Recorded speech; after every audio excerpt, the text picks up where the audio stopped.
Welcome to the Unitarian Universalist Church of Little Rock, where love is our teaching and service is our prayer. My name is Barrett Goodwin. I'm part of our grounds committee, as well as your secretary for the board for this year. If you're a newcomer to this church, thank you so much for joining us this morning. We're very happy to have you here. You can pick up some information about our church at the guest table out in the lobby. Now I'm excited to invite our illuminator for today, Jake Tidmore, to come forward and light our chalice and lead us in our affirmation of covenant, which is printed in your order of service. Good morning. Good morning. Okay. All right. There will be a juggling show in a moment.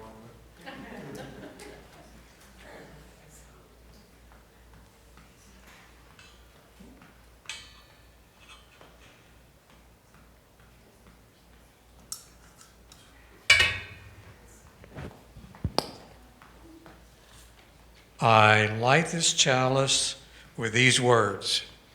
Open our eyes to see what is beautiful. Open our minds to learn what is true. Open our hearts to love one another. Please join me in the affirmation of the covenant. Love is the doctrine of this church. The quest for truth is its sacrament, and service is its prayer. To dwell together in peace, to seek knowledge and freedom, to serve humankind in fellowship, to the end that all souls shall grow in harmony with the divine. Thus do we covenant with each other. I remember in the 1970s a series of comic book stories featuring the characters Green Lantern and Green Arrow. Their respective magazines hadn't been selling well, so they were teamed up and combined to one book. In the new magazine, their relationship was made to mirror public discourse. Green Lantern expressed a more conservative law and order perspective, while Green Arrow articulated a more progressive one, more social justice oriented. Between April 1970 and May 1972, the writers sent the two heroes on a road trip across America, their adventures centering on a wide range of social issues: affordable housing, exploitation of laborers, Native American land rights, judicial abuses, overpopulation, consumerism, drug addiction, cults, race relations, environmental concerns. An impressive list. A few years back, I found those stories in an ebook and reread them. I hadn't seen them in almost 50 years. But in rereading them, I remembered noticing as a child the ways Green Arrow challenged Green Lantern's conventional ideas, that the law and order perspective could be challenged, and perhaps should be more often. For me, that notion didn't come from church or home, but from a comic book. Around the time I was rereading those stories, Black Panther was in movie theaters, and that made me notice how times had changed. Superheroes then, mainly in comic books and Saturday morning cartoons, were not considered a genre of literature. But now, Black Panther was the subject of serious public discourse. Superheroes were being recognized as literature. Although elements of the superhero character can be found in even the earliest surviving literature in the world, the Epic of Gilgamesh has some, as do the stories of Hercules from ancient Greece and Robin Hood from medieval England, on up to the Scarlet Pimpernel in 1903. The superhero character, as we know it, crystallized in the 1930s. First in comic strips, in newspapers, and then in comic books. The dramatic events of those years, the Great Depression and the rise of fascism, strongly influenced its initial form. Comic books began in the mid-1930s as collections of newspaper comic strips.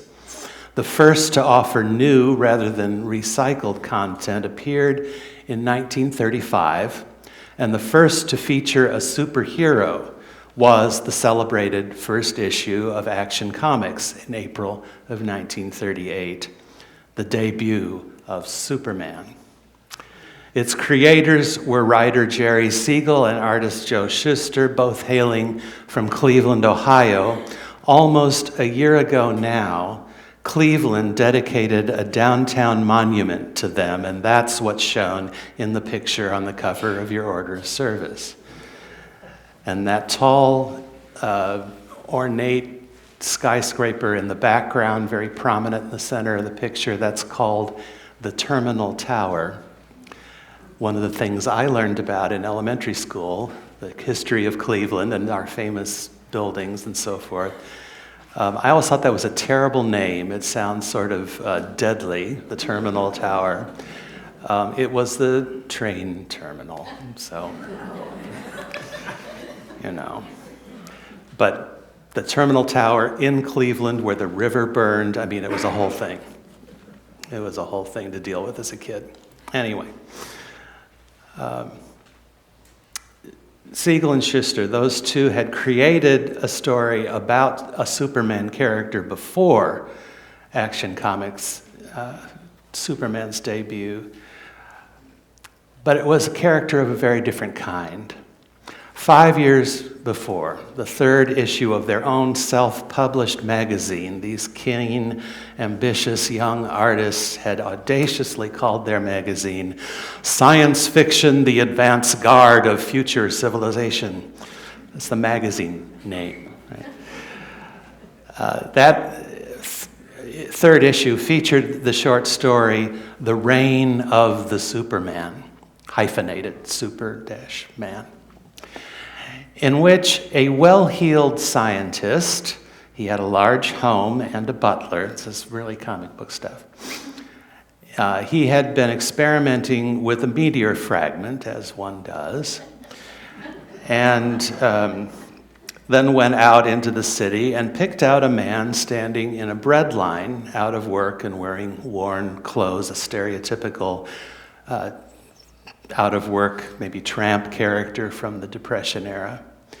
And he took this man home to be the guinea pig in his culminating experiment. He wants to see the effects of a formula that he has brewed using a chemical from that meteorite. He doses a cup of coffee with it and serves it to the tramp, who starts to feel odd and slips out through a window when the scientist leaves the room. And he soon discovers strange new powers. He can hear people's thoughts, see things happening as far away as Mars, and even he can see a day into the future. And he can put ideas into other people's minds and so manipulate their behavior. Soon he is using these powers to gain wealth and power, and when he is on the point of sending the world into a devastating war, the formula wears off, and he repents, resigned to return to the breadline. It's a tale full of the pain of the Great Depression, isn't it? The helplessness people felt, and the resentment and envy toward those with wealth and power.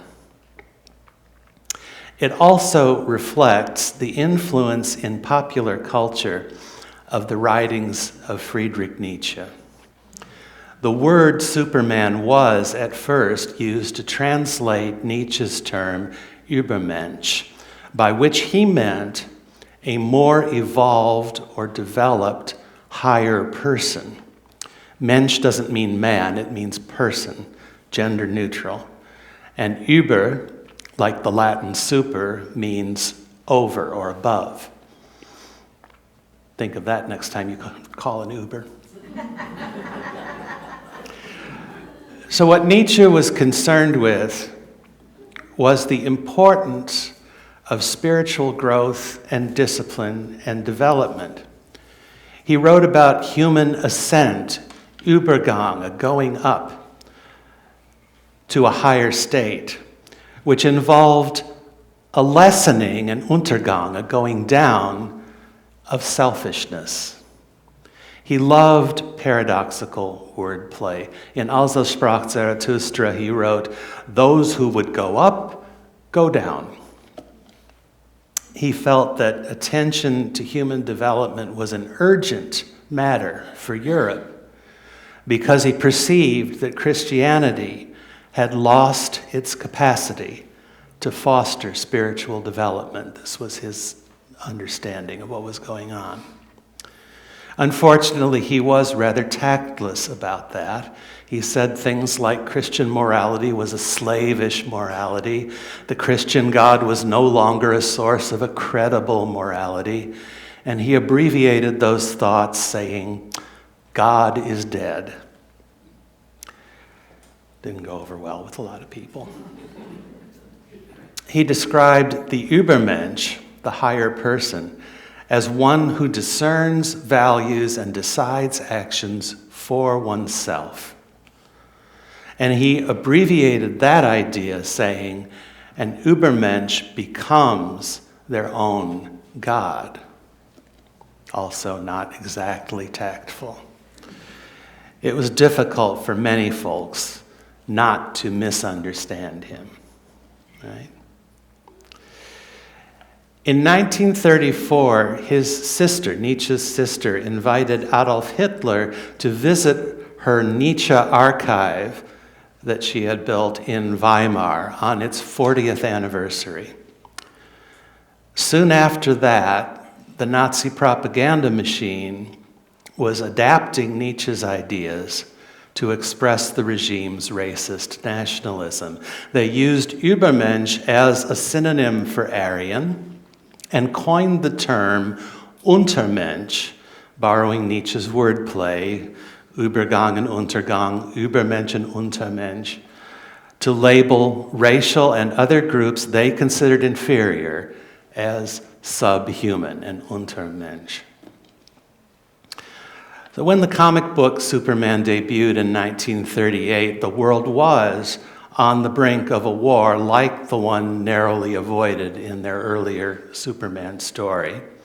And after that war began, but before the United States entered, Look magazine published a comic by Siegel and Schuster where Superman flies across the Atlantic, destroys the Siegfried Line, and delivers Hitler to the League of Nations for trial.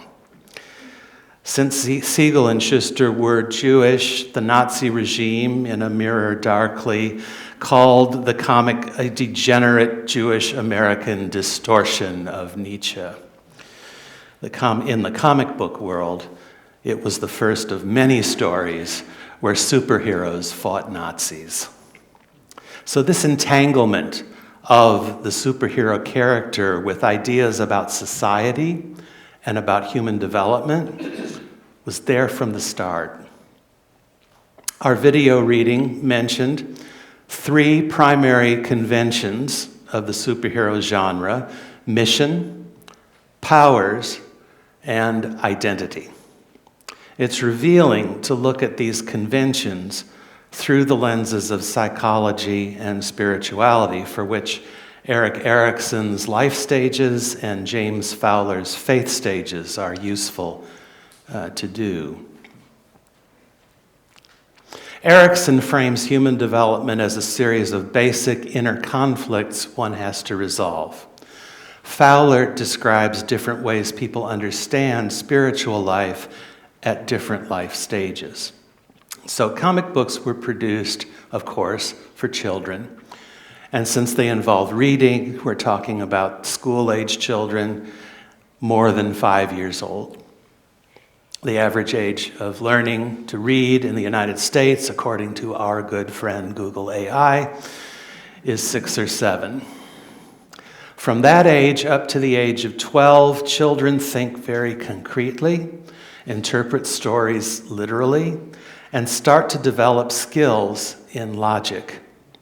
Erikson identifies their developmental task as resolving an inner conflict he calls industry versus inferiority. To develop a virtue he calls competence. Can I do things for myself? Right. Fowler says the idea of God as a parent figure resonates for this age group. The convention of the superhero genre that most clearly relates to these observations is, of course, power. Can I do it for myself?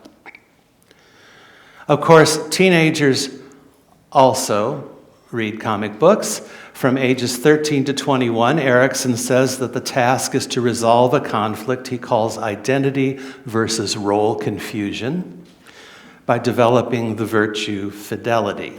Wouldn't Sarah be proud?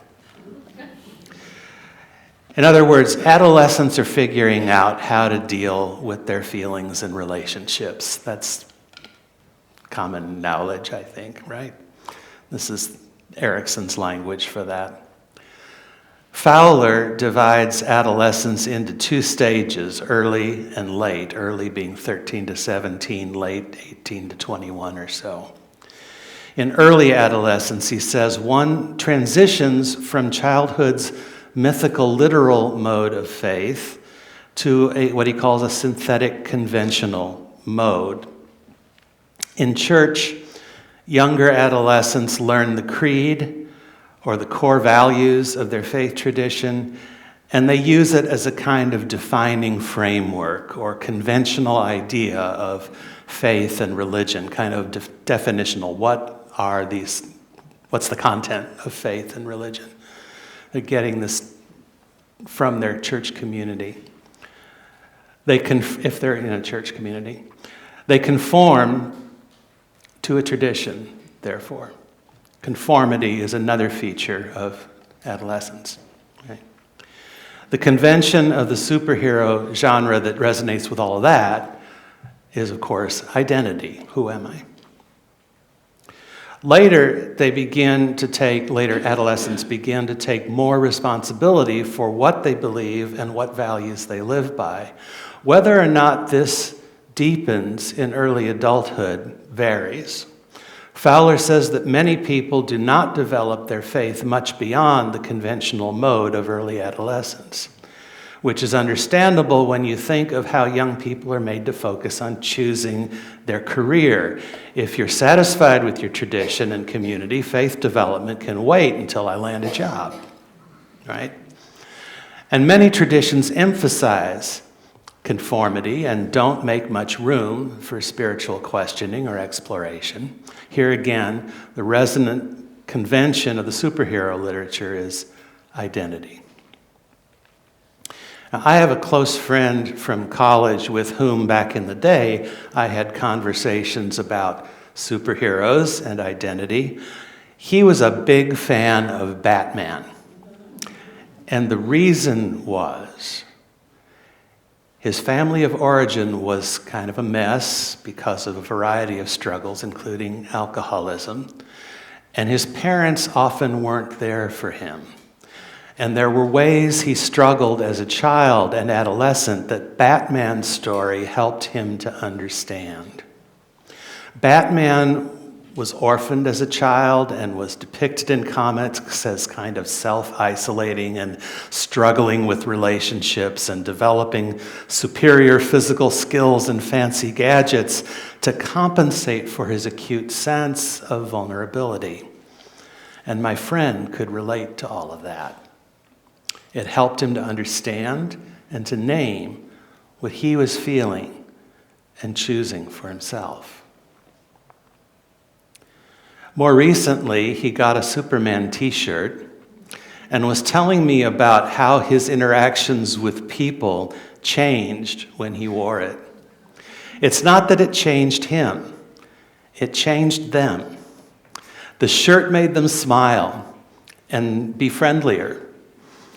He was never the sort of who wore a Batman t-shirt. This is, not a switch of t-shirts for him. His look was more dapper, casual, not dressy, but with a sense of style. And that might have been part of the effect of this t-shirt. If you knew his dress sense, this was a departure.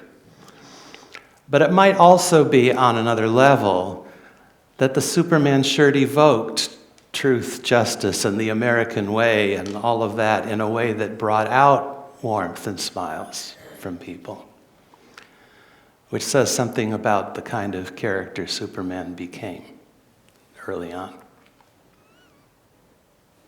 The hero you can trust, the strong man you can trust, who's on the side of what's right and good, and all of that truth.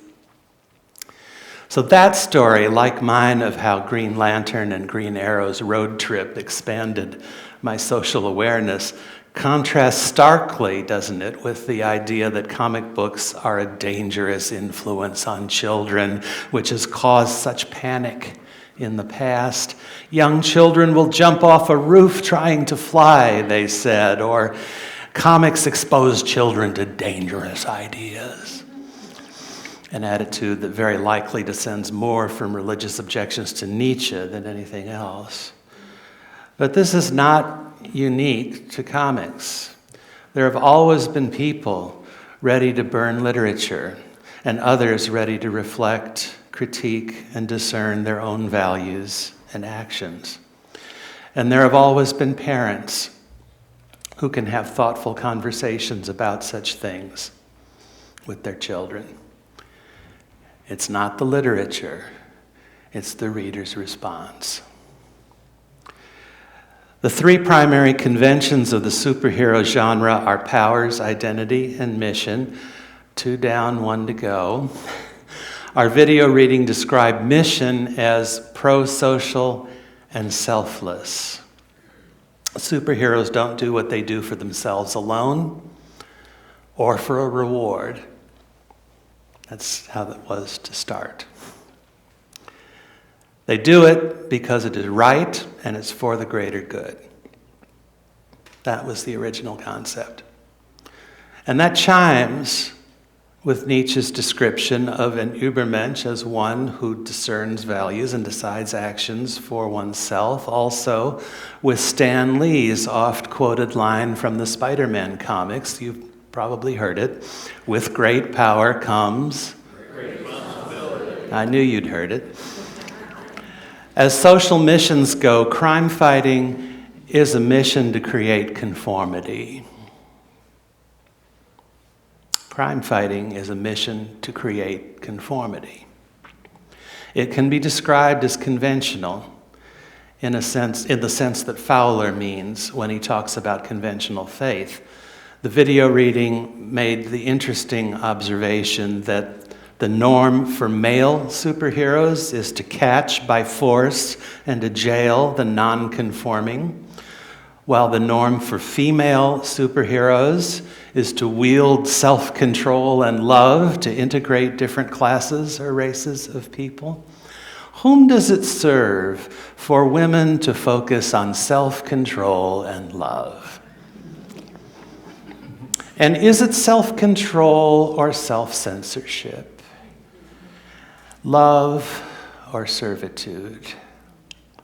Comics have long been vehicles for promoting patriarchal norms, including their uglier sides like objectification of women, and even of men if you consider those exaggerated muscles and tights. And I do.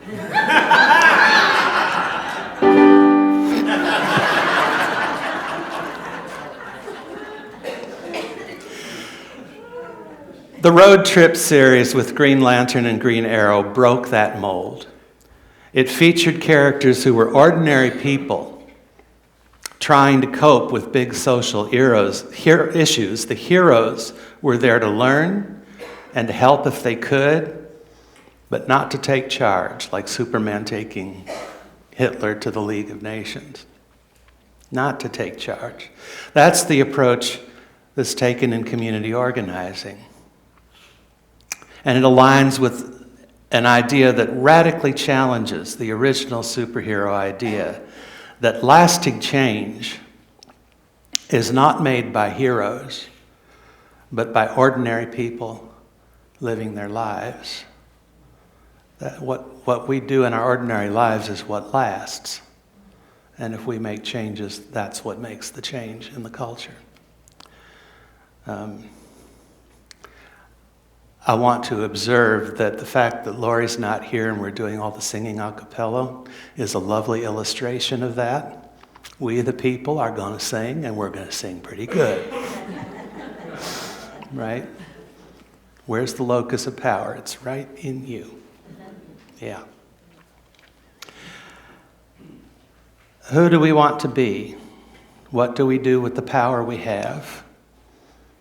And what do we make of our lives?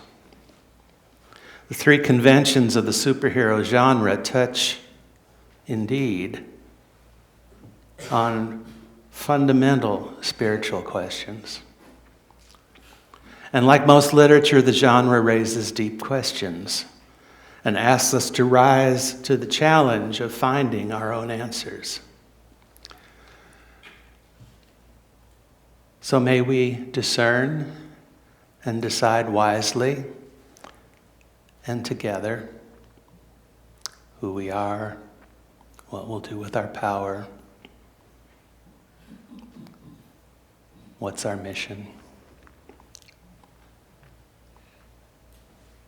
May we do all of that every day, individually and together. So may it be. Amen.